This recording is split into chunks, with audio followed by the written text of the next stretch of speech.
আসসালামু আলাইকুম। সন্ধে ৭টা, বাংলাদেশ বেতার খুলনা। খবর পড়ছি উৎপল শুভ্রমণ্ডল। পবিত্র ঈদ উল আজহার দ্বিতীয় দিনে আজও মহানগরীতে ঈদের আমেজ বিরাজ করছে। অনেকে আজ পশু কুরবানি দিচ্ছেন। লোকজন তাদের বন্ধুবান্ধব, প্রতিবেশী ও আত্মীয় স্বজনের বাড়িতে যাচ্ছেন এবং ঈদের শুভেচ্ছা বিনিময় করছেন। তাদেরকে মিষ্টি, ফল, ফিরনি ও সেমাই সহ বিভিন্ন ধরনের সুস্বাদু খাবার দিয়ে আপ্যায়ন করছে। ঈদ উপলক্ষে নগরীর তিতুমির স্কুল মাঠ সহ বিভিন্ন স্থানে ঈদ মেলা বসেছে।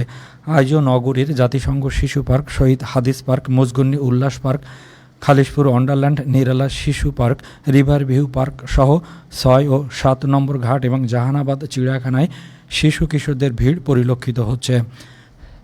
ফলে শিশু কিশোরদের পদচারণায় মুখরিত হয়ে উঠেছে এসব স্থান। ঈদ উপলক্ষে নগরীর এসব বিনোদন কেন্দ্রগুলো সেজেছে নতুন রূপে। বিনোদন কেন্দ্রগুলোতে শিশুরা বেশি আনন্দ উপভোগ করছে। এছাড়া অনেকে রূপসা সেতুতে ঘুরতে যাচ্ছেন। এদিকে গ্রামের বাড়িতে নিকট আত্মীয় স্বজনদের সাথে ঈদের আনন্দ উপভোগ করার জন্য নগরবাসী মহানগরী ছেড়ে যাওয়ায় নগরীর রাস্তাঘাট এখন ফাঁকা হয়ে পড়েছে।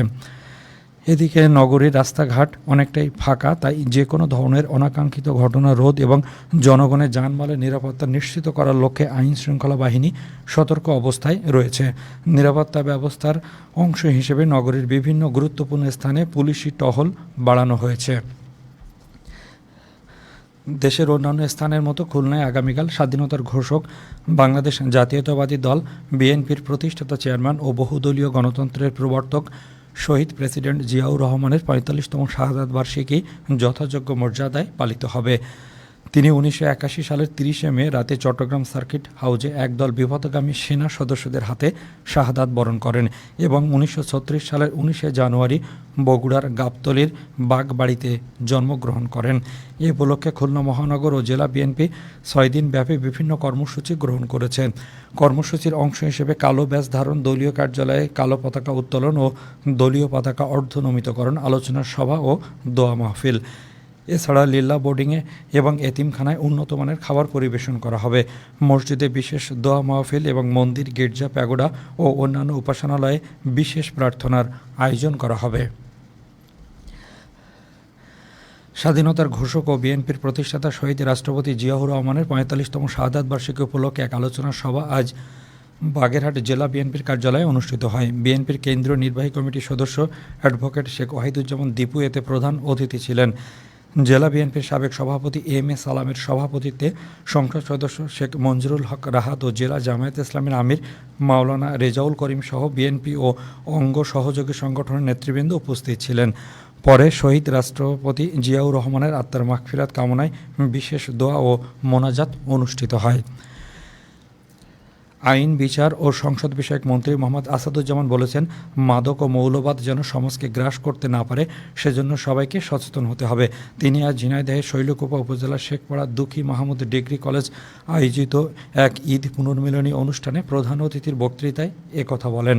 আইনমন্ত্রী বলেন, সকলে সচেতন হতে হবে যাতে মৌলবাদ ও মাদকের গ্রাস থেকে সমাজকে রক্ষা করা যায়।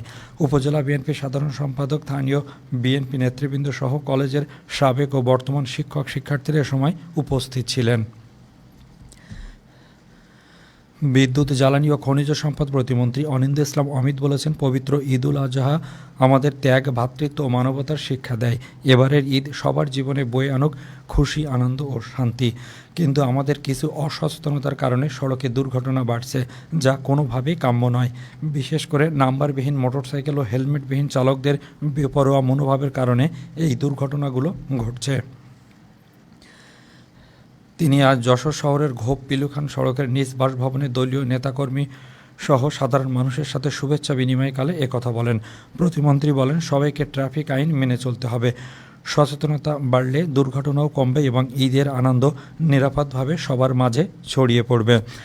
বিএনপির ভাইস চেয়ারম্যান নার্গিস বেগম, জেলা বিএনপির সাধারণ সম্পাদক ও জেলা পরিষদের প্রশাসক দিলওয়ার হোসেন খোকন ও বিভিন্ন শ্রেণী পেশার মানুষ সহ দলীয় নেতাকর্মী এ সময় উপস্থিত ছিলেন। খেলার খবর, ফুটবল। মাগুরা শালিখা থানা মাধ্যমিক বিদ্যালয়ের সুবর্ণ জয়ন্তী উদযাপন উপলক্ষে আজ বিদ্যালয় মাঠে এক প্রীতি ফুটবল খেলায় এসএসসি ৯৫ ব্যাচ দল ২-১ গোলে এসএসসি ৯৩ ব্যাচ দলকে পরাজিত করেছে। সবশেষে আবহাওয়া। আজ রাত ১টা পর্যন্ত পূর্বাভাসে বলা হয়েছে, রাজশাহী, পাবনা, বগুড়া, খুলনা, যশোর, কুষ্টিয়া, ঢাকা, ফরিদপুর, টাঙ্গাইল, বরিশাল, কুমিল্লা, পটুয়াখালী ও নোয়াখালী অঞ্চলে পশ্চিম অথবা উত্তর পশ্চিম দিক থেকে অস্থায়ীভাবে ঘন্টায় 60 থেকে 80 কিলোমিটার বেগে দমকা থেকে ঝড়ো হাওয়া বয়ে যেতে পারে। সেই সঙ্গে বৃষ্টি অথবা বজ্রসহ বৃষ্টিপাতের সম্ভাবনা রয়েছে। এসব এলাকার নদীবন্দরসমূহকে 2 নম্বর নৌ হুঁশিয়ারি সংকেত দেখাতে বলা হয়েছে। এছাড়া দেশের অন্যত্র একই দিক থেকে অস্থায়ীভাবে ঘন্টায় 45 থেকে 60 কিলোমিটার বেগে দমকা অথবা ঝড়ো হাওয়া বয়ে যেতে পারে। সেই সঙ্গে বৃষ্টি অথবা বজ্রসহ বৃষ্টিপাতের সম্ভাবনা রয়েছে। এসব এলাকার নদীবন্দরসমূহকে 1 নম্বর সতর্কতা সংকেত দেখাতে বলা হয়েছে। খবর শেষ হলো। আমাদের পরবর্তী খবর প্রচারিত হবে আগামীকাল সকাল 8টা 10 মিনিটে বাংলায়।